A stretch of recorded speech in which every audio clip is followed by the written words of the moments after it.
전작권 전환은 신중하게 접근해야 합니다. 이재명 정부가 임기 내 전 시작 전통 재권 전작권 전환을 추진하겠다고 합니다. 국정기획위원회가 이를 국방개혁의 최우선 과제로 선정했다고 보도되었고, 민주당은 트럼프 2기 행정부가 전작권 전환에 오호적일 수 있다며 절호의 기회라고 주장한다고 합니다. 그러나 이런 방식은 전략보다 조급함에 가까워 우려스럽습니다. 전작권 전환의 당위 자체를 감성적으로 부정하는 사람은 없을 것입니다. 언젠가는 할 일입니다. 문제는 시기와 조건입니다. 한미 양국은 2014년부터 전작권 전환을 조건에 기초한 방식으로 전환했습니다. 시기를 못 박지 않고 첫 번째, 연합방위 주도 능력 두 번째, 북한 핵 WMD 위협에 대한 초기 대응 능력 세 번째, 영내 안보 환경이라는 세 가지 조건을 충족할 때 전환하기로 한 것입니다. 그런데 이재명 정부는 이 조건들을 정성적 지표로 해석하며 미국의 정치적 결단에 의존하겠다는 입장을 내비치고 있습니다. 심지어 방산조선 협력을 평가지표 완화의 지렛대로 삼자는 얘기까지 나옵니다. 대단히 위험한 발상입니다.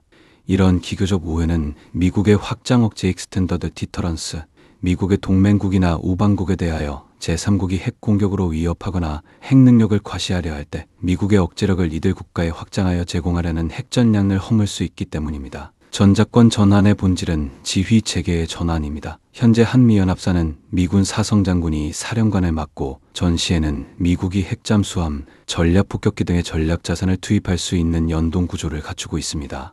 하지만 전작권이 한국군 사령관 지휘체계로 바뀌면 이런 자산의 작전 지휘는 미국 전략사령부, 인도태평양 사령부를 통해 별도로 이뤄져야 합니다. 이는 위기 시 한미 간의 전략적, 전술적 결합력을 크게 약화시킬 수 있습니다. 특히 해구상과 같은 민감한 자산에 대한 우리 군의 사실상의 접근권은 제한될 가능성이 큽니다. 미국에서도 우려의 목소리가 나옵니다. 주한미군 사령관을 지낸 버웰 벨전 사령관은 과거 북한이 핵을 보유한 이상 전작권 전환은 추진돼서는 안 되며 미국이 전면적으로 연합에 전념하지 않는다면 한국은 북한에 복속될 위험이 크다고 경고했습니다.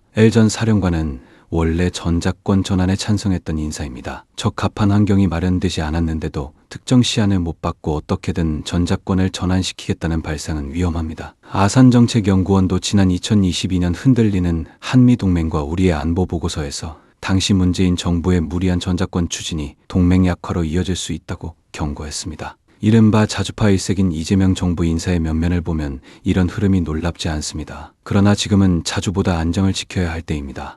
유럽 국가들은 자존심이 없어서 미국의 나토군 전작권을 찬성하겠습니까? 미국의 유럽 수호 가능성을 높이기 때문에 수용하는 겁니다. 이재명 정부에게 묻습니다. 전작권 전환 후 북한이 전면 도발을 감행하면 미국은 같은 수준으로 개입할 것 같은가? 핵 자산을 공유하지 못한 상태에서 우리가 연합작전을 주도할 수 있다고 보는가? 트럼프 행정부가 우리 요청을 100% 수용할 것이라고 믿는가? 소위 실리를 중시하겠다고 천명한 이재명 정부가 정작 국가 존망이 걸린 일에서 안보가 아닌 자주, 생존이 아닌 자존심을 외치는 우를 범하지 않기를 바랍니다.